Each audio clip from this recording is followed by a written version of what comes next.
నేనే జీవపు రొట్టెను. నా యొద్దకు వచ్చువాడు ఏమాత్రము ఆకలిగొనడు.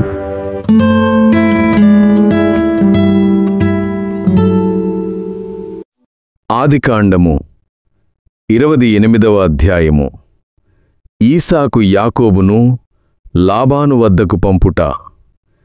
ఈసాకు యాకోబును పిలిపించి దీవించి అతనికి బుద్ధులు చెప్పుచూ, ఈ కనానీయుల పిల్లలలో ఎవ్వతినూ పెండ్లాడకుము, పద్దనారామును ఉన్నవాడును నీ తల్లికి తండ్రియగు బెతూవేలు ఇంటికి వెంటనే వెళ్ళుము. అక్కడ నీ మేనమామ లాబాను పిల్లలలో ఒక పిల్లను పెండ్లియాడుము. సర్వశక్తిమంతుడగు దేవుడు నిన్ను దీవించి నీ ఇల్లు పదిండ్లు చేయును. అనేక జాతులుగా రూపొందునట్లు నీ సంతతిని విస్తరిల్ల చేయును. దేవుడు అబ్రహామును దీవించినట్లే నిన్ను నీ బిడ్డలను దీవించునుగాక. దేవుడు అబ్రహామునకు ప్రసాదించిన ఈ దేశము, నేడు నీవు పరదేశిగా బ్రతుకుచున్న ఈ దేశము నీ వశమగునుగాక అనెను.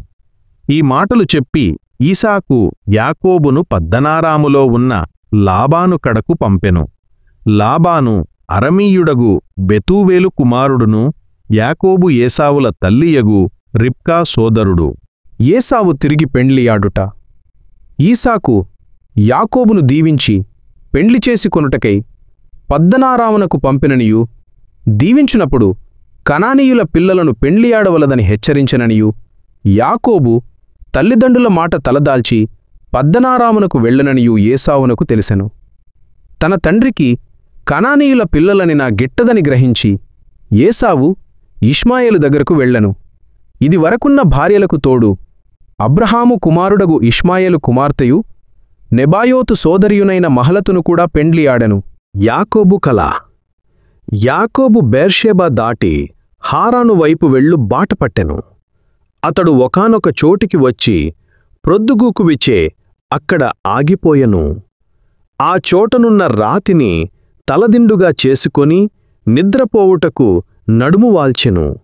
అతనికి ఒక కల వచ్చెను. ఆ కలలో ఒక నిచ్చెనను చూచెను.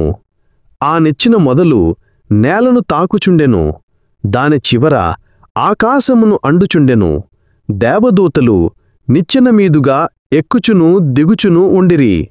అప్పుడు యావే దేవుడు నిచ్చెన పైగా నిలుచుండి యాకోబుతో, నేనే ప్రభుడను, నీ పితామహులగు అబ్రహమునకు ఈసాకునకు నేనే దేవుడను.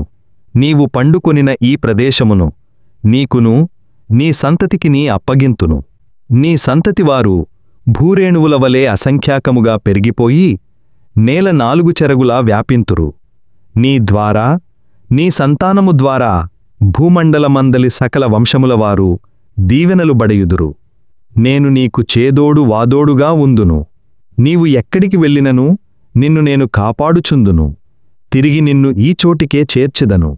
నేను చెప్పినదంతయు చేయువరకు నిన్ను వదలను అనెను. యాకోబు మేలుకొని, ఇక్కడ దేవుడుండుట నిజము, ఇది నాకు తెలియదుగదా అని అనుకునెను. అప్పుడు అతనికి భయము పుట్టెను.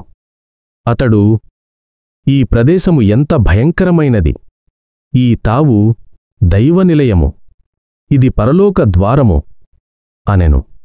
యాకోబు పెందలకడ లేచెను. తలదిండుగా చేసుకొనిన రాతిని తీసి స్తంభముగా నాటెను. దానిమీద తైలము పోసి దానిని దేవునికి అంకితము చేసెను. ఆ ప్రదేశమునకు బేతేలు అను పేరు పెట్టెను. ఇంతకు మునుపు ఆ నగరము పేరు లూజు. తరువాత యాకోబు, దేవుడు నా వెంట నంటి ఈ ప్రయాణములో నన్ను కాపాడిన ఎడల ఏ ఇబ్బంది కలుగకుండా నాకు తినుటకు కూడు కట్టుకొనుటకు గుడ్డలు సమకూర్చిన ఎడల, నేను నా తండ్రి ఇంటికి సమాధానముతో తిరిగి వెళ్ళిన ఎడల ఆ ప్రభువే నా దేవుడగును. నేను స్తంభముగా నిలిపిన ఈ రాయి దైవమందిరమగును గాక. నీవు నాకు ఇచ్చిన దానిలో 10వ వంతు తిరిగి నీకే చెల్లింతును అని మ్రొక్కుకొనెను.